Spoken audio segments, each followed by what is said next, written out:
Hello and welcome to Straight Talk. I'm Ayşe Süberker. Relations between the EU and Turkey, already tense after years of public feuds, could be headed for more disagreements. That's if you follow the tone of the European Commission's annual report on Turkey, which was filled with critical assessments.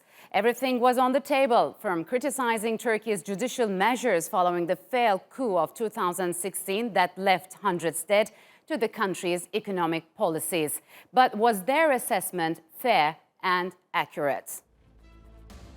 Not according to Turkey's Deputy Foreign Minister Faruk Kaymakçı, who hit back at the report, calling it unbalanced criticism.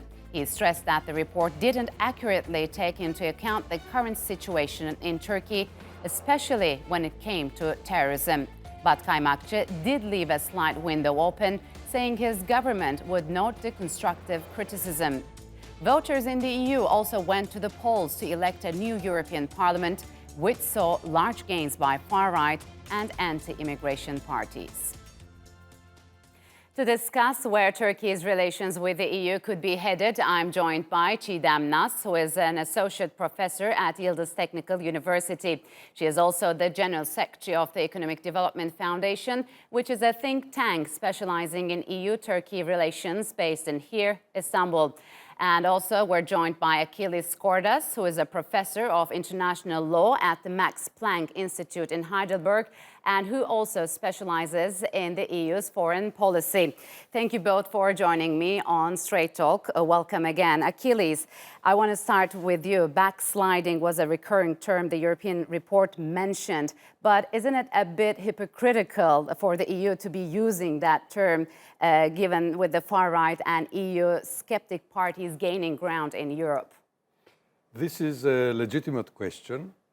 I would say that we have a certain surge of parties from the populist side of the political spectrum. However, the interesting thing in Europe is that the legal system is sufficiently effective to block what they are going to do in practice. As long and as far as they try to go beyond the law, then the courts are there, and this is the end of the matter. And also the surge of the nationalists in Europe in the latest European elections is much more limited than it has been feared. And instead, we have a surge also of new liberal forces throughout Europe, and in particular through the Greens. Çiğdem, Turkey's Foreign Minister Çavuşoğlu recently released an op-ed calling for the restart of the negotiations. Given the critical EU report and the recent European parliamentary elections, how likely it is that the accession talks will begin soon or later? Yeah. I mean, in the near future, I don't think they are going to start, because the General Affairs Council of the EU adopted a decision in June last year, and they said that they do not foresee the opening of new chapters in the accession talks. Also, there is, of course, the customs union modernization process, which was envisaged to start after 2016. However, there is also political vetoes blocking the opening of modernization process of the customs union. So the General Affairs Council also noted that they did not foresee the opening of these talks either. So we can say that there is a standstill at the moment concerning both the accession negotiations and the customs union modernization process. What the EU says is that now the ball is in Turkey's court, and Turkey should restart EU reforms, and only then maybe we can see an acceleration of the EU process for Turkey. What EU reforms they are talking about? Because just previously President Erdogan announced a new reform package on judiciary. Yeah, that was also very much, I think, something that they expected, because judiciary, the independence of the judiciary, rule of law are very important questions, and in the report there was a lot of criticism regarding these issues. However, of course, the new package, the judicial package, came just one day after the announcement of the Turkey report by the Commission, so it was not included in the report. And if we can see some implementation of this package, some improvement in the rule of law and judiciary, it may make an impact on the European Union. But of course, there are also some deeper problems not only related to what is going on in Turkey, it's also related to the EU's enlargement strategy and its internal problems. So we can say maybe Brexit issue is very much on the agenda. So before they can finalize the Brexit process, and maybe they can also start internal reforms of the functioning regarding the functioning of the European Union. So Achilles, the new European Parliament will be composed of many far-right elements and parties promoting environment and maybe the liberals. So what type of policies we're likely to see from the new Parliament with regards to Turkey-EU relations? We have to wait to see who will be the new president of the Commission, because the new president will also signal the coalition that will have a majority in the European Parliament. Will there be a conservative majority along with the Liberals or the Greens, or a center-left majority, again headed by the Social Democrats? So it depends. It's still early to say, but it is important to keep in mind that this was the most politicized European Parliament election that we ever had. Çiğdem, Turkey's deputy foreign minister, was very critical of the report, but he left a small, maybe a window for dialogue open. What do you say? I mean, he also said his government would consider the constructive criticism. So is he trying to send a signal to the European Union? Yeah, I think so. I think one of the major problems, I think that also the Deputy Foreign Minister noted, is that there is a lot of criticism on the part of the EU towards Turkey, but they are not doing anything to support reforms in Turkey. I mean, they are not opening the negotiations. They have effectively blocked the customs union process. The visa liberalization process also has not been completed. So at the moment, I mean, only maybe we can say that the refugee issue constitutes an area of cooperation between Turkey and the EU. And in addition, we have also some tensions regarding the Eastern Mediterranean, the hydrocarbon explorations there. So I think the EU should open a channel to Turkey. I mean, they should, of course, there are some institutional processes going on. We had the Association Council meeting. We have also high-level dialogues like political and economic dialogue meetings. So there is cooperation, but I think it is up to the EU to also open some channels for Turkey so that it can let's say, motivate the government to do reforms, to get closer to the European Union. I think that's one very important point. I mean, there is no carrot there for Turkey anymore because of the lack of credibility in the membership process. So, Achilles, how about the migrant agreement? The 2015 migrant crisis see 1 million refugees and migrants cross into Europe, and then the European Union and Turkey struck a deal. Maybe one of the little points which praised Turkey in the report was that the migrant agreement. What are your comments on that? Yes, I think that the report is right on that topic. I think that the migrant crisis has shown that Europe and Turkey can cooperate if there is a political will and there is an issue that they can concentrate upon. So Turkey has given extensive assistance to the Union in practice by somehow fighting against the smuggling of migrants. Is this a political will, or is this something humanitarian? Because thousands of people lost their lives while trying to cross from Turkey to Europe. Absolutely. It is a humanitarian issue, and it is an issue of rule of law and of order for all of us. And if the European Union, as it has done so far, continues to fund and support the refugees in Turkey, this is something very good for both the refugees and the political partners. But I would like to stress how successful a field of policy can be if the partners take it seriously, because they realize the security risks and the humanitarian risks. But on the other hand, Turkey says the EU falls short of meeting Turkey's demands with regards to this migration agreement. Well, Europe offers 6 billion euros, but there have to be specific projects where this money will be channeled. As soon as the project is ready, then the money is coming. I mean, this is a problem that member states have had. For instance, Greece in the past, it had the right to get resources from the Union, but it didn't have the infrastructure ready to absorb it and to implement the projects. It's not about the money, it's about the effectiveness in the implementation of the projects. All right, Chida and Achilles, thank you for joining me. That's appreciated. Thank you. Thank you. Thank you. Criminal acts. That's how Saudi Arabia's King Salman described Iran's recent behavior as he headed a series of meetings in Mecca with key regional organizations. At the heart of his tough talk were Saudi Arabia's accusations that Iran was behind a recent sabotage of oil tankers in the Gulf and a drone attack on an oil pipeline by Yemeni rebels. My brothers, your highnesses, what the Iranian regime is carrying out in terms of interference in the international affairs of the region and development of nuclear and ballistic missiles are a threat to global security and poses a risk to the supply lines of global oil and is an outrageous defiance of UN peace treaties.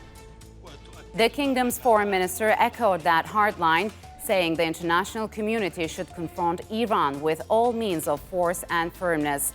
The emergency meetings brought together Arab leaders as a show of unity amid increasing tensions between the US and Iran.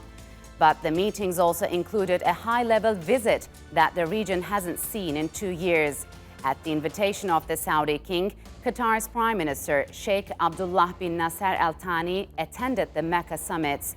It was the highest-level visit since a Saudi-led blockade cut off Qatar back in June 2017. So are tensions between the U.S. and its Arab allies against Iran set to increase further? And how important was the Qatari Prime Minister's visit to Saudi Arabia? To break this all down, I'm joined by Tariq Shikari, who is the manager at the TRT World Research Center, and Borzoe Daragahi, who is an international correspondent for The Independent. Gentlemen, welcome to Straight Talk. It's good to have you here. Borzo, so did these summits actually achieve anything, or it was mostly a symbolic show of unity? Well, these summits rarely achieve anything.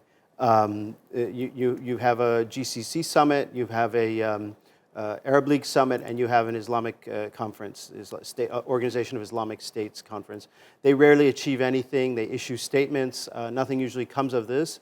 This is meant as a show of strength by Saudi Arabia, a show of strength against Iran, first and foremost, and to present an opportunity to present its allegations that Iran was behind certain attacks on oil facilities in the Arabian Peninsula. I think it's also a show of strength by the Saudi leadership to the US Congress and Europeans who are still angry at the Crown Prince, Mohammed bin Salman, for his alleged role in the killing of journalist Jamal Khashoggi, as well as the ongoing war in Yemen. It's to show, look, how quickly and easily I rally all these Muslim and Arab countries here. Is it quick? Because the attacks occurred last month almost, so... You know, this is I mean, it's almost comical. I don't want to be really cynical, but, you know, they call this emergency summit in 2 weeks. So, you know, I mean, if there's an emergency, you would think, you know, when there's an emergency at the UN Security Council, it happens in 1 or 2 days. So do you believe Saudi Arabia garnered the support and strength it needed? I don't think that it necessarily has the support that it wants to present that it has, but it does have a lot of support and has a lot of influence, primarily because it has a lot of money to throw around here and there. Okay, Tariq, mostly symbolic, as we mentioned, Qatar's Prime Minister attended the summit. It was quite symbolic, and the two countries' leaders just met after 2 years. Could this be the first steps to a possible thaw in maybe ending the 2-year blockade on Qatar?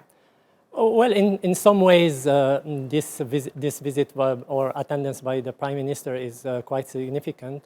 It is actually crescendo if we take in consideration that back in August 2018, there was only a representative in the Dhahran summit. There was only an ambassador who represented Qatar, and then in December in the GCC, summit, the normal GCC summit 2018. Also, there was the vice foreign minister who attended. So this time there is the prime minister who attended. So it's clear that there are guarantees. I'm sure that the American side has been trying to push the Saudis to be more conciliatory. The big thing is that it's a failure. The blockade has been a failure. Qatar emerged as the victorious in all that episode. And unfortunately, this is why now when we see this kind of triple summit, there is a steroids on representation and symbolism. Actually, why they choose Mecca, why they choose Ramadan. It's to increase this aura of having like everybody on board and trying to actually bring some reconciliation to a lot of damage that they did themselves. The Saudis shoot themselves in the feet by starting the Qatar blockade, and now they see that this is counterproductive. Okay. So, Bozu, as you've said, the summit was meant to display the show of unity against Iran. How is the mood in Tehran? How has the Iranian government reacted to this tough talks coming from the summit? The Iranians sent a delegate to the organization of the Islamic Conference, or whatever it's called these days. They did send someone. They are, I think that they are not happy about this summit, but they're not entirely worried about this because these things mean nothing. Look, and the other issue is that, this is all about Iran and the Saudi mindset, but when it comes to, this big rift in the Gulf, it's, Iran is almost the fourth issue that divides Saudi Arabia and the United Arab Emirates, Egypt, Bahrain on the one hand, and Qatar and its ally Turkey on the other. The bigger issues are the Muslim Brotherhood, the wars in Libya, the war in Libya, the support for the government of Egypt, and Al Jazeera television. There's all sorts of issues that divide those two camps. And as far as Qatar is concerned, Qatar is married to Iran because they share a massive gas field in the Persian Gulf. That they have to have good relations with Iran. Okay, so from Turkey's side, Tariq, Turkey has been quite supportive of Qatar during this blockade led by Saudi Arabia, and that support has hurt Ankara's relations with some of the Gulf countries, and more issues, as you have mentioned, the killing of the Saudi journalist Jamal Khashoggi in Istanbul last year. So if Qatar is able to make amends with its Gulf neighbors, could that also be an opportunity for Turkey to mend its ties? Well, I think it's a very interesting question. In my opinion, I think the Qataris, they are very clever. They have understood who stood by them during the time of crisis. And they'll remember it? And they would, of course, remember it. This is now, it's a strategic relationship. I think they know exactly the threats that they're facing in the region. They know that some of the guarantees from the Saudi side are, as important as the paper they are signed on. They have zero value. So I don't think that they will jeopardize the relationship, the strategic relationship, whether with Iran or with Turkey, because these are the two nations, in fact, that stood by Qatar during the crisis. And the relationship with Turkey is even more important because they cooperate along different, different sides of economic, political, military, and the cooperation in the Arab world, like in Libya, for example, the conflict, they share similar position. In Egypt, they share similar position. I don't think they will jeopardize all that for the sake of, some kind of verbal agreements or verbal guarantees. And we also how the prime minister was welcomed. It was an icy encounter with the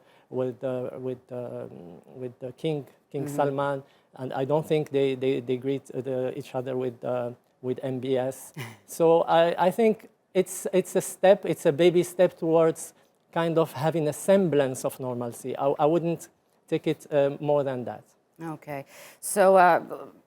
If we talk about Iraq, Iraq has lately offered to mediate between United States and Iran, as we've seen the tensions risen, and it seems that diplomatic approach of not wanting to choose sides between the two, Iraq is going to play it accordingly because Iraq objected to the communique released after the latest summit saying that cooperation should be based on non-interference in other countries. So could you talk to me about Iraq's role in balancing these relations? I mean, Iraq has been has had a mediating role in terms of the United States and Iran for well over a decade. It was back when General David Petraeus was still overseeing operations in Iraq for the U.S. military, that he got messages from the commander of the Iranian clandestine overseas force, Qasem Soleimani, saying, look, if you want to talk, this is who you talk to me, through Iraqi intermediaries. So this has been going on for a long time. The Iraqis are scared. They're worried that the crisis erupting between the United States and Iran is going to play out on their soil, further destabilize the country at a time when it is very fragile still, just getting over the war with ISIS. ISIS is making a resurgence in the desert. The country's economy is a shambles. The last thing they need is for the U.S. and Iran to start trying to deliver violent messages to each other on the Iraqi playing fields. All right, unfortunately, we have to leave it here. Thank you, gentlemen, for joining me on Straight Talk. That's appreciated a lot. Thank you very much. Great, thank you. Recently, the Circassian minority here in Turkey marked a solemn anniversary. Back in the mid-19th century, an estimated 1.5 million Circassians were expelled from the northeastern shores of the Black Sea. After years of conflict with the Russian Empire to the north, the Circassian people were left without a homeland. But as Ömer Kaplan tells us, that didn't mean an end to their centuries-old traditions that remain very much alive even today.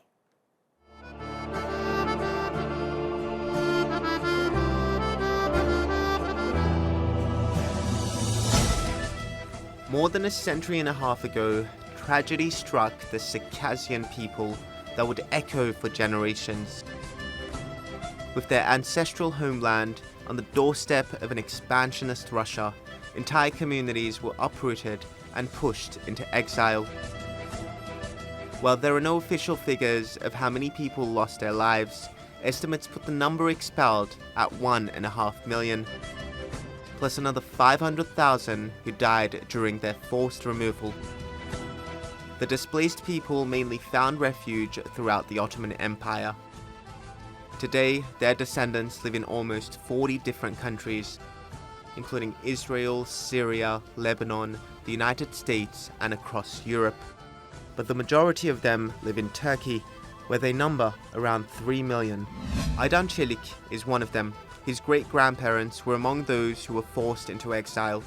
He uses his passion for art and activism as a way to stay close to the past.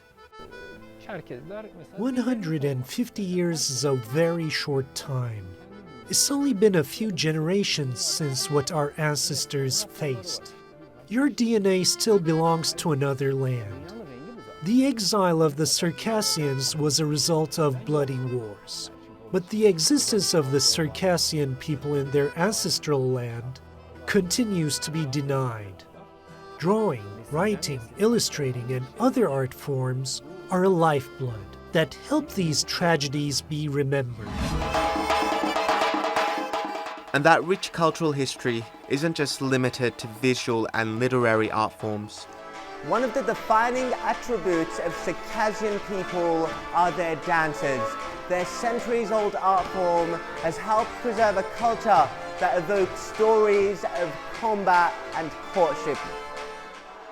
There are several Circassian dances, and wherever the Circassian people have settled, they have brought this tradition with them. Music and dance is what we have inherited from our grandparents and what we will leave behind for our children. As a diaspora, this is one of the most important ways to keep our identity alive. Almost a century and a half since their exile, these Circassian traditions have managed to stay alive in lands far from home. And people like Ümit Dinçer, who is the president of one of the largest Circassian associations in Turkey, is working to ensure that history is never lost. In big cities, as Circassians, we strive to protect our identity and culture. We get together frequently, we sing and dance like our ancestors, we wear our traditional clothes, we learn our language and our history, and we teach our youth about who we are. And for as long as Circassians are alive, we will keep truth to our history. However, according to UNESCO, the Circassian language and culture is in danger of disappearing. But here in Turkey, the Circassians believe that by preserving their past in the present, their culture will endure, allowing them to never forget the hardships and tragedies they've suffered. Ömer Kablan, Straight Talk.